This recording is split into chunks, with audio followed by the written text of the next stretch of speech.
So we're returning to our review of Guillermo del Toro's work in preparation for his latest production, which will be Guillermo del Toro's Cabinet of Curiosities. So today we're going to look at one of my favorites of del Toro's work, a action-adventure mech-style movie called Pacific Rim. Released in 2013, an American live-action interpretation of a more classic Japanese mech-style genre. We see these most often in animes, but the basic idea is that there are these mechanical suits that the characters step into and pilot to fight something larger than themselves. You can see it like in a classic Gundam, Evangelion, Escaflowne, and a related spin on this is going to be like the King Kong or Godzilla style movies of like a monster destroying a city. A lot of times the two of these collide, and it's important to note that mechs are different than robots because robots, like you would see in a Transformer style movie, are not piloted by any humans. They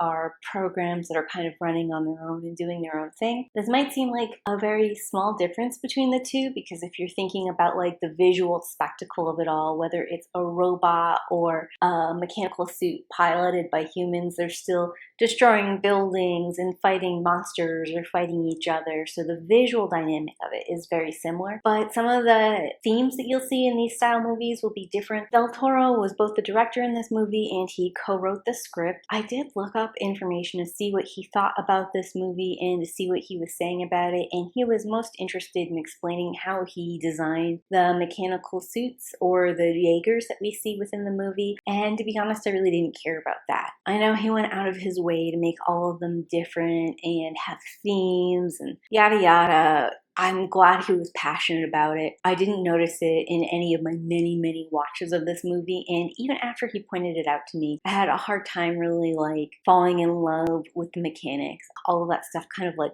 foof over my head. Del Toro does all things Gothic so well. Is Pacific Rim one of those Gothic works? Based on this channel's requirements of what makes something Gothic, I'm gonna have to say Pacific Rim doesn't quite qualify as a Gothic work. If you need a refresher on that, I have a video over here that goes over those 9 different elements that could make something Gothic. Please remember you need only 3 of the 9 to qualify. Pacific Rim in specific only has about 2 of them. Character is king in this movie. Part of what keeps me engaged and coming back time and time again is how relatable these characters are and the kind of full emotional arc that so many of them are getting. I know that like most of these characters are embodying a specific trope or style of personality, but they work together really well. They have like this deep, rich backstory that's told to us both in costuming, flashbacks, dialogue, and is implied in some of their actions and gestures. And then there's just like these satisfying arcs that really humanize them, make them feel like they're people that I know in the real world, and make me want like positive things for them in their future. And I think too, something that Pacific Rim brings to the action-adventure genre that's entirely unique to itself is this central focus on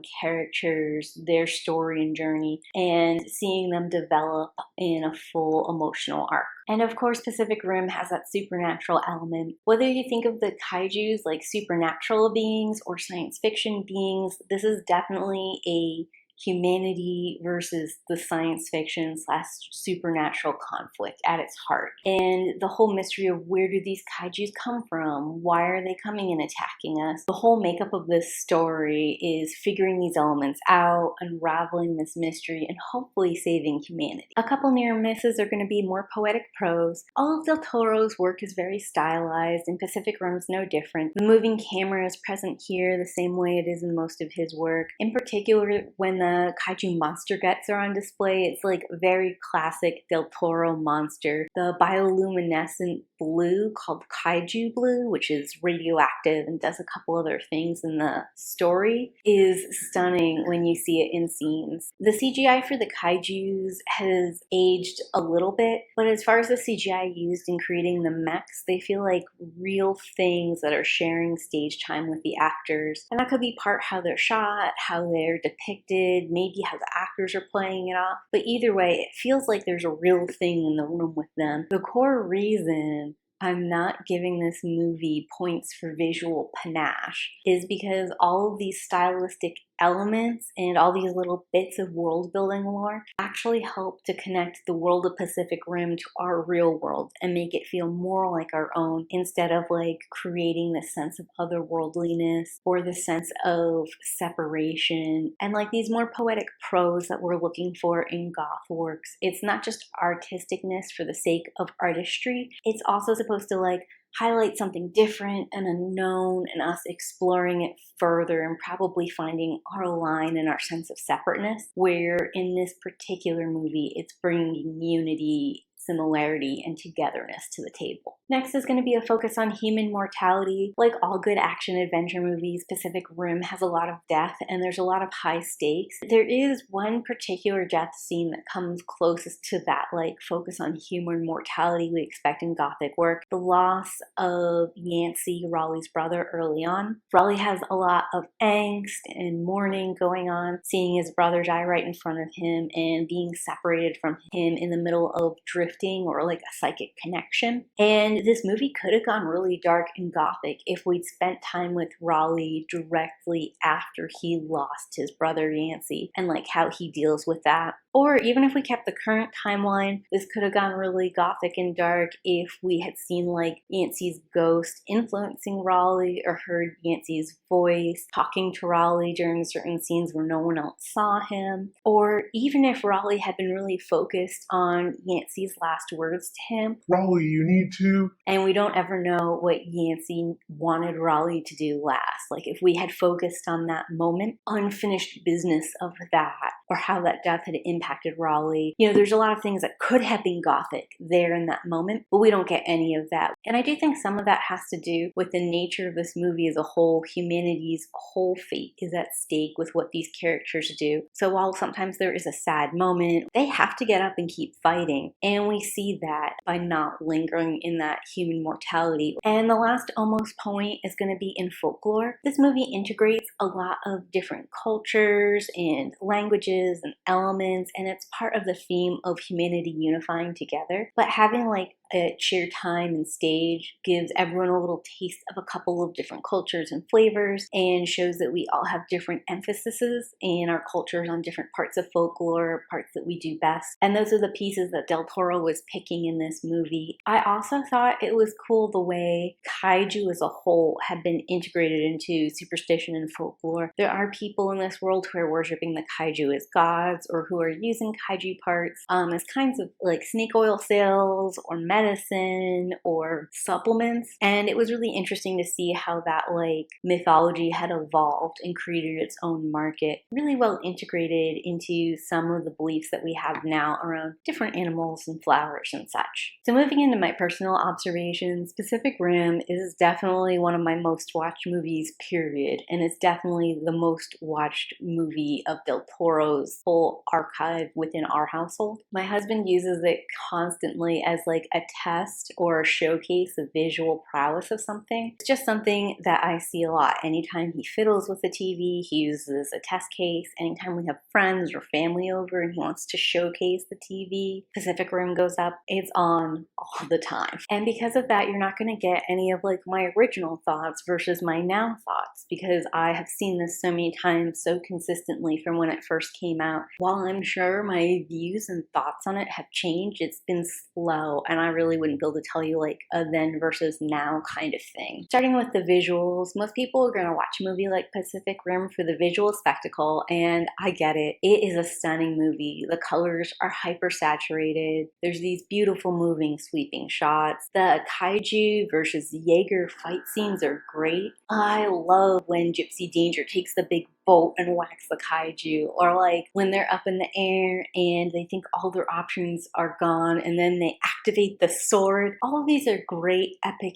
yes moments, and they even manage a couple like fun funny moments. Like it's not so funny now because I've seen this scene so many times, but the first time I saw Gypsy Danger fighting one of the kaiju in the city and they slam into the office building and they just hit the perpetual motion machine once and it goes boop boop boop boop boop. It's funny, it's exciting, it's a good time. And two, because I grew up when mech animes were really popular, and I can see those influences in this movie too. Just the way we frame certain things or the design of certain kinds of rooms really brings me back to anime mech style, and that's just like a fun little atmospheric thing for me. Moving into storytelling components, we start this movie with a definition for kaiju and a definition for jaeger. And I think this is great because it gives a country of origin, and it's already sowing the seeds of unity for humanity, creating amazing things through our unified front. It's like a little Easter egg, but it makes me happy every time I see it, and it makes me like prepped for the rest of the movie. This movie does open with a voiced over exposition dump, and 9 times out of 10 I would shit all over the exposition dump and complain about how lazy and boring it is. But there are a couple things to consider in this movie and in science fiction, fantasy movies as a whole. They have a lot of explaining to do and things they have to do to catch you up. And with Pacific Rim specifically, the scene Del Toro throws us into is like the bottom of the 9th inning in a baseball game. If this were a baseball game where we had no idea what the rules were, we had no idea if it was a championship game or a regular game, we didn't know which teams were playing, we didn't know what the score was beforehand or any key players to look out for. There's just a lot of information you have to share with someone so that they could watch this bottom of the 9th inning moment and really understand the gravity and the stakes and all the moves people are making and why they're making those moves. And the best way to do that, I think, quickly is going to be through a voiceover montage. So I'm accepting it here in Pacific Rim, and it's also why sometimes I give leeway to other fantasy and science fiction movies, because they have so many other things they have to establish so they can get to the point. And really, let's be honest, we're here in Pacific Rim to see mechs fight monsters, and we don't want all the how did the monsters come to Earth, how did we learn to build the mechs. We need that information, but we don't really want to sit through an hour of someone showing it to us. And this voiceover is good. It sets the tone for the movie that like humanity together is strong, separate we're weak. And it was nice and sort of like joyful in 2013, and now sometimes it's like something I need. I love Raleigh's voice and his description. He's giving us like a little bit like noirish narrator style, and he's got like great turn of phrase. One of the things that I took down as notes is his quote here. There are things you can't fight.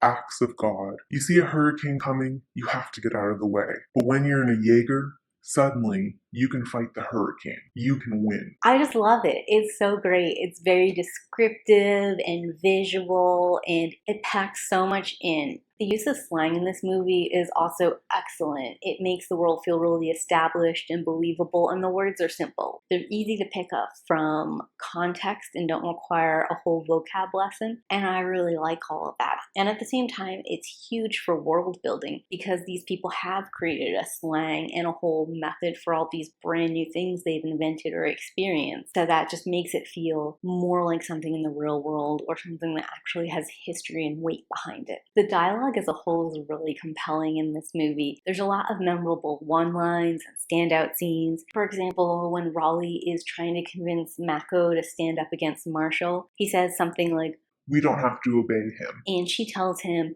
"It's not obedience, it's respect." I could go on and on about some of the undercurrents going on in that conversation, but I like how simple and punchy the words are, how short it is, but it's expressing a whole lot underneath. Little moments of clarity and brightness that stick with you and create meaning within what otherwise would have been a visual spectacle of just pretty actions. Even the B plot with the two scientists have a lot of fun, quippy one-liners. I won't bore you with all of them, but it sticks with you after the movie, and it gives like this undercurrent going on and this just sense of journey and pushing of more. Most of the characters here in Pacific Rim get at least one moment to shine, and I can think of 5 to 6, depending on how you count it, like major characters characters, and I'd consider this an ensemble cast, even if most of what happens between 3 main characters. And I think that's something that's really special about the mech genre versus robots fighting genre, because we have the humanity from the pilots inside the mechs, and they have all these other internal dilemmas and problems. They have things they have to sacrifice, they have stuff that's on the line, they have unfinished drama at home that they had to put aside to go out to fight. And all of these like human elements are what really makes this story stick in your mind. And I want to take just a second here to compare Blade 2's Vampire Princess to Pacific Rim's Mako. They are almost exactly the same character, the only woman in a sea of men, and they have almost exactly beat for beat the same arc.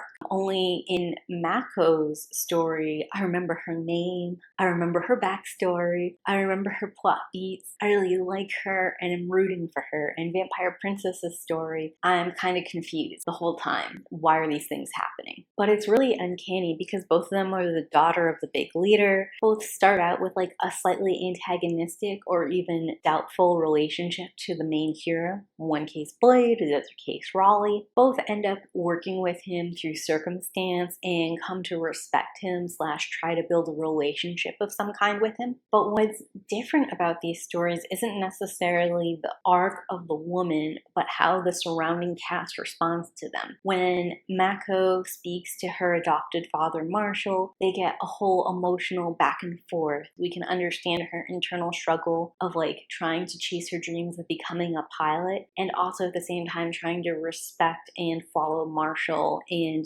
do as he says is best. With Vampire Princess, we don't know what her relationship is to her dad. We assume that she is loyal and loving and that she'd do anything for him. And we have to assume that Vampire Dad is just a jerk because he kind of has betrayed her. But like what that breaking point is for her, how she came to it, why, what she hopes to accomplish by aligning with Vampire Brother, these are all total unknowns where every single one of Mako's actions we can understand from her backstory and from her relationship either to Marshall or her relationship with Raleigh. And lastly, the way this film uses time jumps is super effective. We get that little voiceover, we get a mini adventure at the height of Jaeger popularity where Raleigh loses his brother, and then we jump 5 years into the future to look at humanity's twilight hours. So overall, I love Pacific Rim's story. It has this theme of human unity and togetherness and coming together to be a strong, unstoppable force. And I love this message. I love this idea that diversity of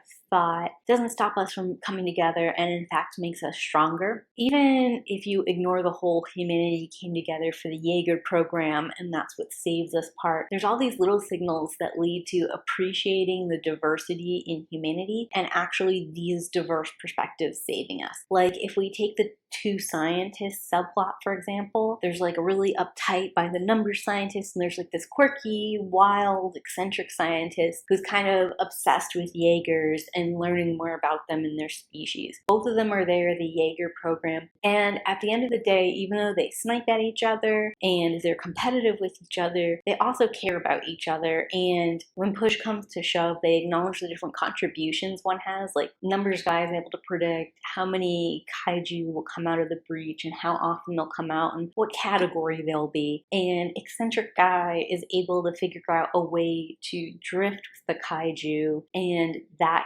lets them know the key information they need to actually close the breach. So both of them are necessary to providing enough information and background for the Jaeger team to be successful. They're just doing it in really different ways. And when push comes to shove, numbers guy, even though he doesn't necessarily like this guy or doesn't necessarily like his approach, he helps eccentric guy do the drift thing so they can get the necessary information. It's like by respecting this diversity, keeping both these opinions on board, that's how we end up defeating the monster. And we see it again too with Marshall and Ron Perlman Perlman. The Marshal is letting Ron Perlman's character sort of collect the kaiju parts and sell them, and he's sort of disdainful of how Ron Perlman's character is living, and he thinks the guy might be treacherous and a little bit dangerous, so he's not down with that lifestyle as a whole, but he is allowing it to exist and even acknowledging that he's doing a necessary cleanup action. And when they need another kaiju brain to get this crazy science plan off the ground,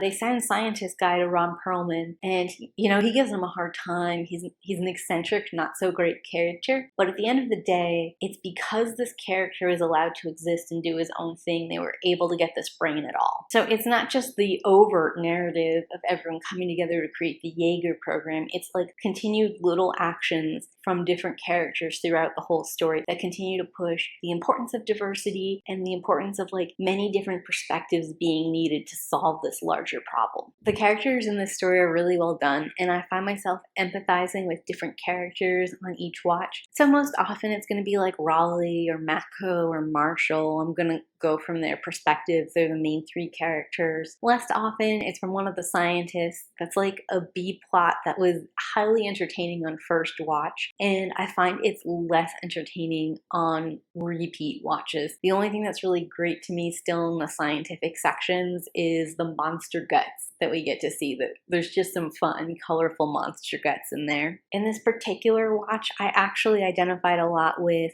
both Chuck Hansen and Hercules Hansen, and those are the two Australian pilots who are pretty standoffish with Raleigh. In previous watch-throughs, I've always kind of just dismissed the son as like an asshole and the father as distant, overly indulgent, inept. But I decided that I was going to try and embrace his perspective in this watch, and I could really see where he was coming from. He's been with the Jaeger program these past 5 years that Raleigh's been washed out. He was there at its peak. He's watched it slow diminish. He understands this is the last hurrah, and he also understands this wall project they're doing isn't going to work. Just like a couple days ago, he'd watched the wall get smashed through and had to save those people. So there's a lot riding on this mission, and they're bringing in some guy who was great in the day but washed out. So like that makes him an unknown at best, but unreliable, a has-been at worst. He doesn't display it in a great way. His aggression and feistiness and anger is not helping the situation, but I could see where it was coming from, and I could see where he was like trying to push Raleigh into a position to stand up for himself or to prove himself. It's not how I would handle things, but I could see it for what it was this time, and I just thought it was interesting that even in like the 100th time I've seen this movie, I'm still picking out new things and empathizing with different characters in different ways. I'd say this isn't a Halloween specific movie. This is a movie that you put on if you want to see some great action pieces, or like if you need a hopeful, uplifting message. This is great. You can watch it Halloween time or dress up as your own unique character Halloween time because there's enough style and flair there to enjoy it.